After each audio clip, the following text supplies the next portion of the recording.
అధ్యక్షతన బీఆర్ఎస్ విస్తృత స్థాయి సమావేశం జరుగుతోంది. సమావేశానికి 400 మంది కీలక నేతలు హాజరయ్యారు.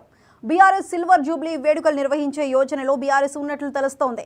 గ్రామ స్థాయి నుంచి రాష్ట్ర స్థాయి వరకు కమిటీల ఏర్పాటు, స్థానిక ఎన్నికలకు క్యాడర్ను సిద్ధం చేసేలా వ్యూహ రచన చేయనున్నారు.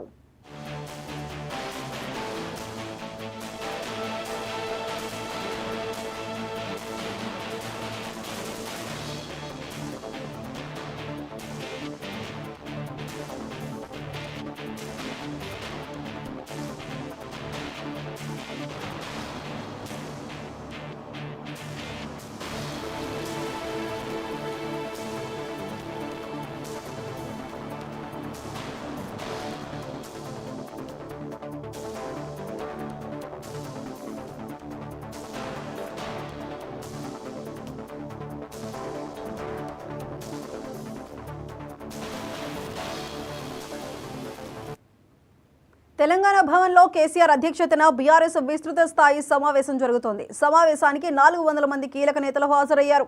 బీఆర్ఎస్ సిల్వర్ జూబ్లీ వేడుకలు నిర్వహించే యోచనలో బీఆర్ఎస్ ఉన్నట్లు తెలుస్తోంది. గ్రామ స్థాయి నుంచి రాష్ట్ర స్థాయి వరకు కమిటీల ఏర్పాటు, స్థానిక ఎన్నికలకు క్యాడర్ను సిద్ధం చేసేలా వ్యూహ రచన చేయనున్నారు.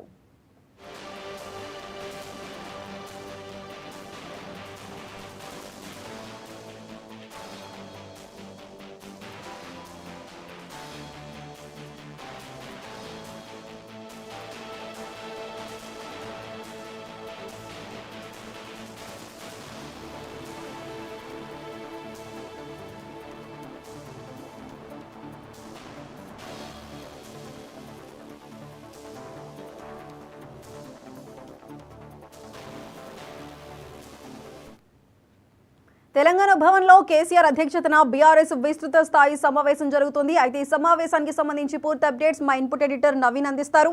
నవీన్, చెప్పండి. దాదాపు 7 నెలల తర్వాత తెలంగాణ భవన్ కి కేసీఆర్ కూడా చేరుకోవడం జరిగింది. ఈ రోజు బీఆర్ఎస్ విస్తృత స్థాయి సమావేశం కూడా ఏర్పాటు కూడా చేయడం జరిగింది. దాదాపు 200 మంది పైగా ఇటు బీఆర్ఎస్ పార్టీలో ఉన్నటువంటి కీలకమైనటువంటి నేతలకు కూడా ఈ యొక్క ఆహ్వానం కూడా పంపడం జరిగింది. వారందరూ కూడా ఖచ్చితంగా ఈ యొక్క సమావేశం కూడా హాజరు కావాలని చెప్పేసి కేసీఆర్ కూడా పిలుపు ఇచ్చినటువంటి నేపథ్యంలో కొద్దిసేపటి క్రితమే తెలంగాణ భవన్ లో కూడా ఈ యొక్క సమావేశం కూడా ప్రారంభమైనటువంటి పరిస్థితి నెలకొంది. ముఖ్యంగా రాష్ట్రంలో ఉన్నటువంటి ఆ పరిస్థితులకు సంబంధించినటువంటి అంశాలతో పాటు ఇటు కాంగ్రెస్ పార్టీ ఇచ్చినటువంటి హామీల అంశాలపైన వీరు కీలకంగా చర్చించేటువంటి అవకాశం కనిపిస్తుంది. దాంతోపాటు బీఆర్ఎస్ పార్టీ బలోపేతం ఏ విధంగా చేపట్టాలి, ఇంకా ముందుకు ఏ విధంగా వెళ్లాలనే అంశాలపై కూడా కేసీఆర్ ఇటు పార్టీ నేతలకి నిర్దేశం కూడా చేసేటువంటి అవకాశం కనిపిస్తుంది. దాంతోపాటు రైతులకు సంబంధించినటువంటి అంశాలపైన కీలకంగా చర్చించేటువంటి అవకాశం కనిపిస్తుంది. ఎందుకంటే కాంగ్రెస్ పార్టీ ఎన్నికల సమయంలో మాత్రం వారు ఇచ్చినటువంటి మేనిఫెస్టోలో రైతులకు సంబంధించినటువంటి అంశాలు కూడా ఉన్నాయి, కానీ అవి ఇప్పటి వరకు కూడా నెరవేర్చలేదు. ఖచ్చితంగా రైతులు కూడా ఇప్పటికే కాంగ్రెస్ పార్టీపై తిరుగుబాటు పడుతున్నారు కాబట్టి ఖచ్చితంగా రైతులకి అండగా మనం అందరం ఉండాలని చెప్పేసి కూడా కేసీఆర్ ఇటు పార్టీకి సంబంధించినటువంటి నేతలకి ఈ అంశాలను కూడా ప్రస్తావించడం జరుగుతుంది. దాంతోపాటు ఇటు ఇచ్చినటువంటి హామీలు దాదాపు 420 హామీలు కాంగ్రెస్ పార్టీ ఇవ్వడం జరిగింది. అందులో కేవలం కొన్ని కూడా అమలు కాలేదు. అది అమలైనప్పటికీ అవి పూర్తి శాతం ప్రజలకి అందలేదనే విషయాన్ని కూడా ప్రజల ముందుకి తీసుకెళ్లాలని చెప్పేసి కూడా కేసీఆర్ వీరితో కూడా ఈ అంశాన్ని కూడా ప్రస్తావించడం జరిగింది.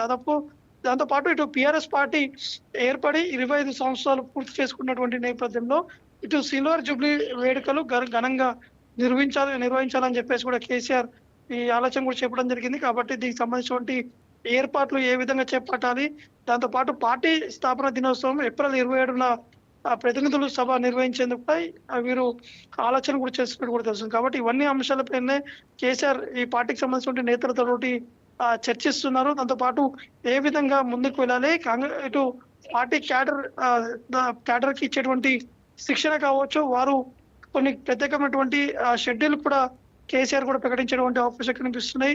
లోకల్ బాడీ ఎన్నికలు సమీపిస్తున్నటువంటి నేపథ్యంలో పార్టీ క్యాడర్ అందరూ కూడా ముందస్తుగా సిద్ధంగా ఉండాలి. ఖచ్చితంగా అందరూ కూడా పోటీ చేసేటువంటి విధంగా ఉండాలి. ఎందుకంటే కాంగ్రెస్ పార్టీపై ఇప్పటికే ప్రజల్లో చాలా వరకు నెగిటివ్ వచ్చింది కాబట్టి వాటిని క్యాచ్ చేసుకొని ముందుకు వెళ్ళాలని చెప్పేసి కూడా కేసీఆర్ వీరికి ఆ దిశానిర్దేశం కూడా చేస్తూ కూడా తెలుస్తుంది. దాదాపు గంటన్నర అవుతుంది. ఇంకా ఈ యొక్క సమావేశం అనేది కూడా ఇంకా కొనసాగుతుంది.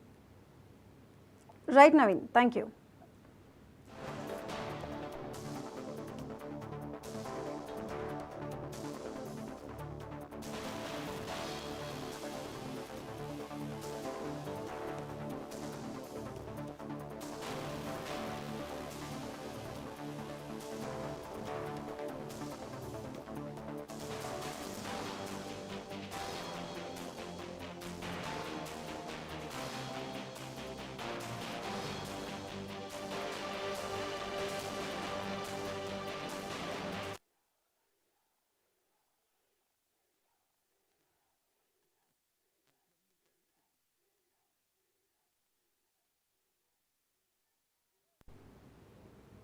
టీడీపీ